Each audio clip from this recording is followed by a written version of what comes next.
नमस्कार दोस्तों, तो कैसे हैं? Good evening. और बहुत दिनों के तो आज हम लोग एक चीज़, बहुत खास चीज़ों पर चर्चा करने वाले हैं, तो वो हमारी आंखें हैं। ठीक है, तो बच्चों आज का जो टॉपिक है बहुत ही लाजवाब है, और अगर आपने वीडियो को इन तक ना देखा तो आपको समझ में नहीं आएगा। चलो यार, जल्दी से लाइक करो और सब्सक्राइब भी मेरे चैनल को करो, क्योंकि कोई पैसा देना नहीं है और आपको ढेर सारी नॉलेज आपको मिलेगी। और मैं गारंटी से बोलता हूँ कि आज आपका क्लियर हो जाएगा कॉन्सेप्ट। ठीक है, तो वीडियो को एंड तक देखो। देखो यहाँ करना ये है कि आप जो देख पा रहे होंगे यहाँ पर, तो यहाँ पर आपको इस वाले में क्या है ना कि यहाँ जो है ये जो पार्ट यहाँ पर है, यहाँ है कॉर्निया जो दिखा रहा है। ठीक है, और ये ट्रांसपेरेंट होता है। ठीक है, क्या होता है आपका? ट्रांसपेरेंट होता है, आपको ध्यान देना है, ये ट्रांसपेरेंट है। अब जैसे इस पार्ट को अगर हम देखना चाहें तो ये हमारा ट्रांसपेरेंट है, इसलिए इस अंदर का भी पार्ट हमें दिखाई दे रहा है। जो ब्लैक कलर का जो यहाँ पे जो पुपिल हो गया और जो आइरिस है वो भी हमें दिख रहा है। तो मैंने इस तीनों को पिक्चर को मैंने एक चीज़ों को दिखाया है ताकि आपको बारीकी से समझ में आना भी चाहिए। ठीक है, तो इसलिए मैंने इसको दिखाया। तो यहाँ पर आपका यहाँ पे कॉर्निया है। ठीक है, कॉर्निया ट्रांसपेरेंट होता है, बल्ब की तरह होता है, उभर दिख रहा है, ये आपको दिख रहा है, कॉर्निया हो गया। और फिर उसके बाद में जब ये कॉर्निया है तो उसके बाद में ये है आइरिस, यानी कि ये वाला पार्ट जो भी चीज़ है ना, ये सब आइरिस हो गया। ध्यान रखना है आपको, आइरिस हो गया। और इससे अटैच करता है कौन है? आइरिस जो हो गया यहाँ पर, यहाँ है आइरिस होने के बाद सिलियरी मसल, ये सब है जो आइरिस को कंट्रोल और उसको साइज इंक्रीज और डिक्रीज करने का काम होता है। वो किसका होता है? सिलियरी मसल का होता है। और आइरिस जो होता है वो पुपिल का साइज इंक्रीज और डिक्रीज होता है। वो कैसे होता है मैं वो बता सकता हूँ आपको, जरा गौर से देखना। ठीक है, अगर गौर से देखोगे तो आपको बिल्कुल ही पकड़ में आ जाएगा। ठीक है, मैं आपको दिखाता हूँ, जरा गौर से देखिएगा। जैसे मान लिया जाए अगर मैं फ्लैश लाइट जलाता हूँ, ठीक है, अभी मेरा जो पुपिल जो होगा, ब्लैक कलर का जो साइज होगा उसको जरा देखिएगा। अब मैं इसको लाइट को जैसे ही जलाऊंगा, इसका साइज होगा क्या हो जाएगा? डिक्रीज कर रहा होगा। ठीक है, अब जैसे मैं इधर कर रहा हूँ तो आपको लग रहा होगा ये आपको फैल रहा होगा। ठीक है, फिर मैं इधर करूँगा, इसका साइज क्या हो जाएगा? डिक्रीज कर जाएगा। तो ये जो प्रॉपर जो फंक्शन जो देख रहे हैं, इससे आपको क्या हो रहा होगा ना, इसमें इसका जरा सोचिए, इसमें आपका सिलियरी मसल जो होगा वहाँ उसको आइरिस को कंट्रोल कर रहा होगा, जिसके कारण से वो आपका क्या हो गया, यहाँ पर ये आपका जो पुपिल जो हो गया इंक्रीज और डिक्रीज कर रहा है। जो ब्लैक कलर का जो आपको दिख रहा था, ये वाला पार्ट जो हो गया ये इंक्रीज और डिक्रीज भी करता है। तो आइरिस जो आपका जो यहाँ पर है वही रहेगा, बस ये इधर जा सकता है, ये इधर आ सकता है, उसमें एडजस्टमेंट होता है। ठीक है, चलिए, तो ये चीज तो समझ में आ गया आपको।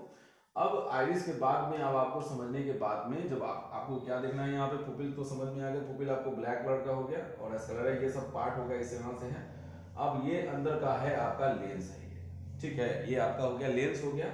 तो अब ये जब कॉर्निया आपका है तो ब्लैक कलर से आपके अंदर में आपके ये पुपिल के साइज से, मतलब पुपिल के थ्रू जो लाइट इंटर करेगा, और इंटर करने के बाद ये है आपको लेंस। अब लेंस के थ्रू ये जो देख रहे हैं ना, ये लेंस है, ये कन्वेक्स लेंस होता है। ठीक है, नेचुरल कन्वेक्स लेंस होता है, जिसके थ्रू जो है ना आपको लाइट क्या करता है ना, वो जा करके रेटिना में बनता है ना, इमेज बनता है, आपको रेटिना में बनता है। अब एक और क्वेश्चन होता है, देखिए कि हमारा यहाँ पे एक मोटो ये चीज है कि आपको कन्वेक्स लेंस क्यों पढ़ाया गया था। इस बात को अगर आपने नहीं सोचा होगा तो प्लीज आप सोचिए इस बात को कि कन्वेक्स लेंस आपको क्यों पढ़ाया गया, ताकि आप सारे जो इमेजेस हैं उन सबको आप देख सके, जो भी इमेज का फॉर्मेशन है उन सभी इमेज के फॉर्मेशन को आप देख सके।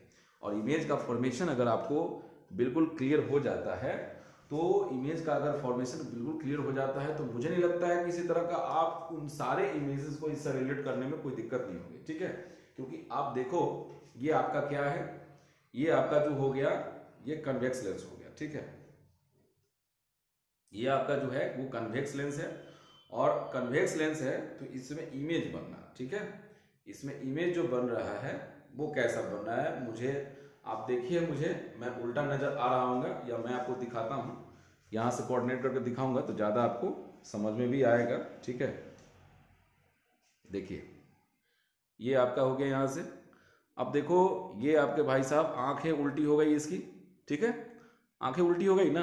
अब मैं आपको इसके नज़दीक ला करके आपको आंखें को सीधा करके दिखाता हूँ। देखो आंखें सीधी हो गई, तो नज़दीक आने से ये क्या हो गया, ये इरेक्ट हो गया, इमेज हो गया, यहाँ पर इरेक्ट इमेज बन गया।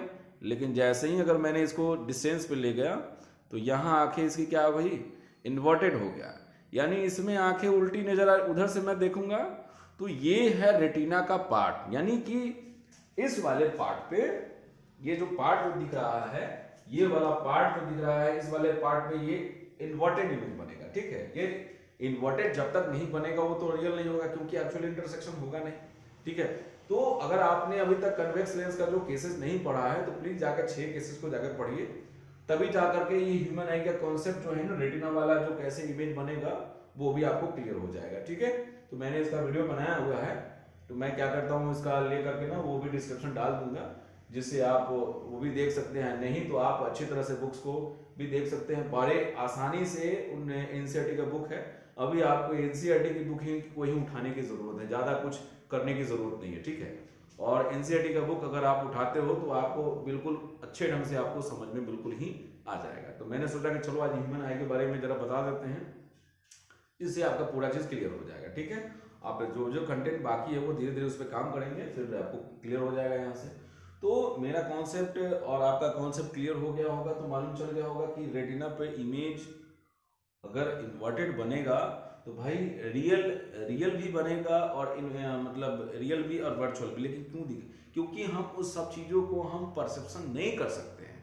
कारण ये है कि क्योंकि वो हमें कहाँ बन रहा है, इंटरनल हमारे रेटिना कहाँ है, इंटरनल पार्ट में है, वो मतलब आंखों के अंदर है। ठीक है, इसलिए उसको हम नहीं देख सकते। लेकिन ये जो लेंस है ये तो बाहर है, तो हम इसको यहाँ एडजस्ट कर सकते हैं, इधर उधर कर सकते हैं, और उसको देख करके उसको परसेप्शन को महसूस भी कर सकते हैं कैसे बन रहा है। तो इन चीजों को अगर हम रियलाइज कर लें तो बिल्कुल ही हमें समझ में आ सकता है कि हाँ, हमारा कन्वेक्स लेंस जो होता है वो इंक्रीज और डिक्रीज भी होता है किसी ऑब्जेक्ट को देखने के लिए, क्लियर इमेज को देखने के लिए। यही इसमें एडजस्टमेंट हमारा जो ना, किसी बॉडी को किसी ऑब्जेक्ट को अगर किसी डिस्टेंस पे देखना है, क्लियर इमेज देखना है, तो इसके लेंस क्या होंगे, वो साइज में इंक्रीज और डिक्रीज होगा। यही एडजस्टमेंट जो होता है ना, यही एडजस्टमेंट जो होता है वो कहलाता है, क्या कहलाता है, पावर ऑफ एकोमोडेशन कहलाता है। ठीक है, पावर ऑफ एकोमोडेशन कहलाता है। तो ये पावर ऑफ एकोमोडेशन है, और फिर इसमें डिफेक्ट्स भी होता है।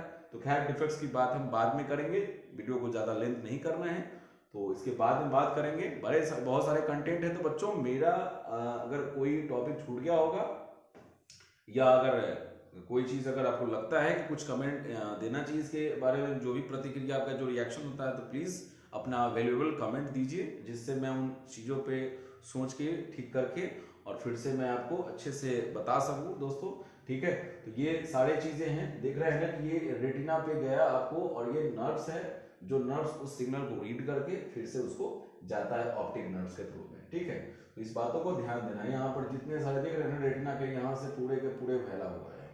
तो पुपिल है, उसके बाद आइरिस हो गया, कॉर्निया हो गया, एक्वा सीमर है, उसके बाद स्क्लेरा है, जो पार्ट जो बना हुआ उस तरह से है, जो उसके बाद ब्लड वेसल है। तो ये सब चीजें खैर छोड़िए इसको, जो हमें जो मेन फंक्शन है वो हमारा ह्यूमन आई, कहीं हमें सिर्फ ये चीज है कि हम कन्वेक्स लेंस को पढ़ें, और फिर उसके बाद हम इमेज कैसे फॉर्म करता है वो हो गया, फिर पावर ऑफ एकोमोडेशन हो गया, पावर ऑफ एकोमोडेशन हो गया, फिर उसके बाद डिफेक्ट्स के बारे में हम लोगों को पढ़ने के लिए है। फिर उसके बाद रिफ्रैक्शन की बात आ जाती है, कैसे प्रिज्म के बाद होता है। तो फिर एक एक करके हम सारी चीज़ों पे पहलू पे चर्चा करेंगे। तो वीडियो पसंद आया होगा तो प्लीज़ लाइक कीजिए और सब्सक्राइब करना ना भूलें दोस्तों। तो बहुत अच्छी बात है, क्योंकि कोई अमाउंट पे नहीं करना है आपको। तो हमारे साथ वीडियो को एंड तक देखने के लिए धन्यवाद। शुभ रात्रि, नमस्कार।